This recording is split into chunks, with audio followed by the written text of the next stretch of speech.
बिस्मिल्लाहिर्रहमानिर्रहीम। डिजिटल के प्लेटफॉर्म पर मैं इम्तियाज शाद। अब के बार 400 पार का नारा लेकर मैदान में उतरने वाले मोदी जो हैं वो बुरी तरह से शिकस्त का सामना करते हुए दिखाई दे रहे हैं। हिंदुस्तान चूंकि दुनिया की सबसे बड़ी जमहूरियत मानी जाती है और दुनिया की सबसे बड़ी जमहूरियत के अंदर इलेक्शन होने जा रहे हैं। लोकसभा के जो इलेक्शन है उसमें 543 सीटों के ऊपर मुकाबला हुआ है और जिसमें कांग्रेस जो है वो पहले से ज्यादा मुतहर्रिक नजर आई है और कांग्रेस इत्तेहाद ने मोदी को बुरी तरह से धचका दिया है और इस धचके का यह आलम है कि स्टॉक मार्केट हिंदुस्तान की क्रैश कर गई है और बुरी तरह से मुतासर हुई है।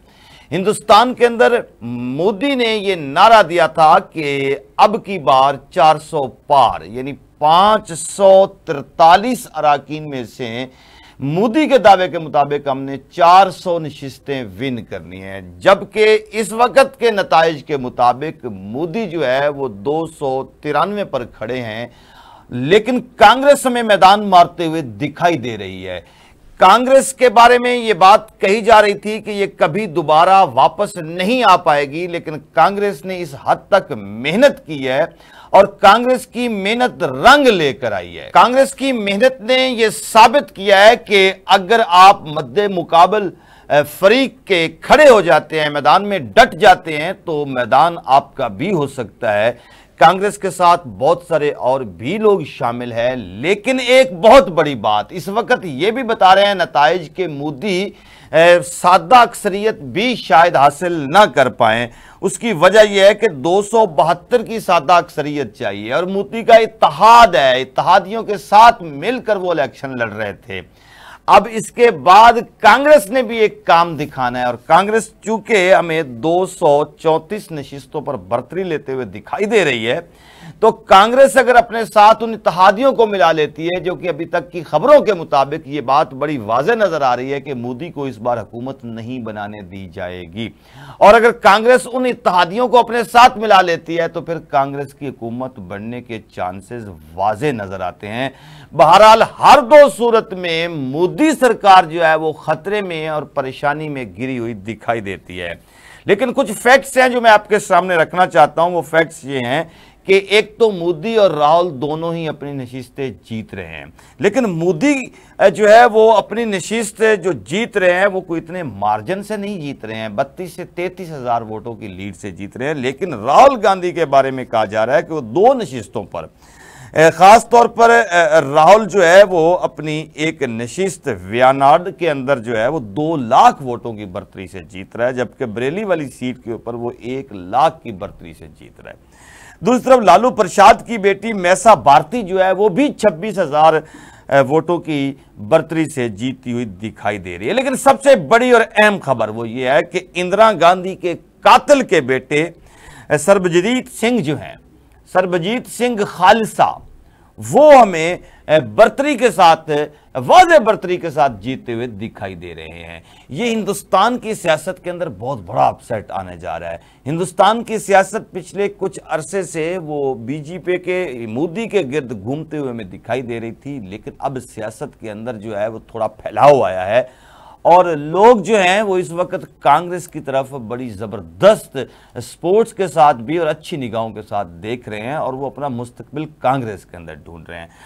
जो भी हालात हों, जैसे भी इलेक्शन हो, आज के इस व्लॉग का मकसद सिर्फ इतना है कि हिंदुस्तान दुनिया की बेहतरीन जमहूरियत माना ही इसलिए जाता है कि वहाँ इलेक्शन को मान लिया जाता है।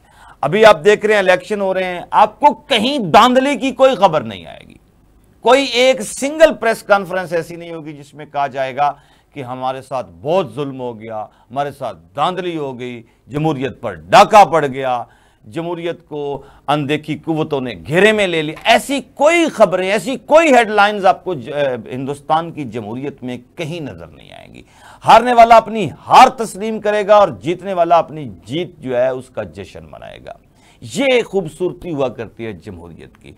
बदकिस्मती ये है कि पाकिस्तान के अंदर कोई भी ऐसा इलेक्शन नहीं है जिसमें हारने वाले ने कभी माना हो कि मैं हार गया हूं और जीतने वाले ने कभी ये कहा हो कि चले मैं जीत गया हूं, लेकिन हार जीत होती रहती है और वो हारने वाले के साथ कोई अच्छे अंदाज से बात कर ले। ऐसा नहीं होता है, लेकिन ऐसा हमें हिंदुस्तान की जमहूरियत में देखने को मिलता है। अच्छी बात जिस भी दुनिया के कोने में हो उसे हासिल कर लेना चाहिए। हिंदुस्तान की सबसे जो खूबसूरती है वो उसकी जमहूरियत है। हिंदुस्तान के अंदर जमहूरी रवायात आज भी जिंदा हैं। शायद यही वजह है कि वहां मार्शल लॉ जैसी चीजें नहीं आती हैं। हिंदुस्तान की तारीफ इसलिए बनती है कि हिंदुस्तान के अंदर जमहूरियत में यह बात वाज़े तौर पर कही गई है कि इलेक्शन के अंदर जो भी लोग मैदान में उतरेंगे, जो जीतेगा उसकी जीत मानी जाएगी और जो हारेगा उसकी हार जो है वो खुद तस्लीम कर लेगा कि मैं हार गया हूं। पाकिस्तान के अंदर भी ये रवाज पनपना चाहिए। पाकिस्तान की अगर जमहूरियत को हमें आगे लेकर बढ़ना है तो फिर ये चीज वाजे करना पड़ेगी कि हमें खाली मुखालफत बराए मुखालफत नहीं करनी है, तनकीद बराए तनकीद नहीं करनी है। अगर हार गए तो हार माननी पड़ेगी। अगर हम जमहूरियत को आगे लेकर बढ़ना चाहते हैं तो फिर हमें इस रवायत को बरकरार रखना पड़ेगा।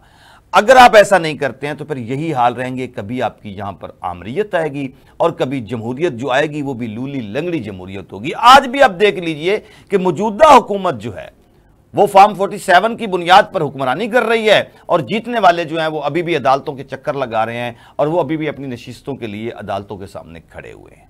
तो पाकिस्तान को अगर आपने वाकई जमहूरी मुल्क बनाना है तो फिर जमहूरियत की वो रवायात यहां कायम करना पड़ेंगी।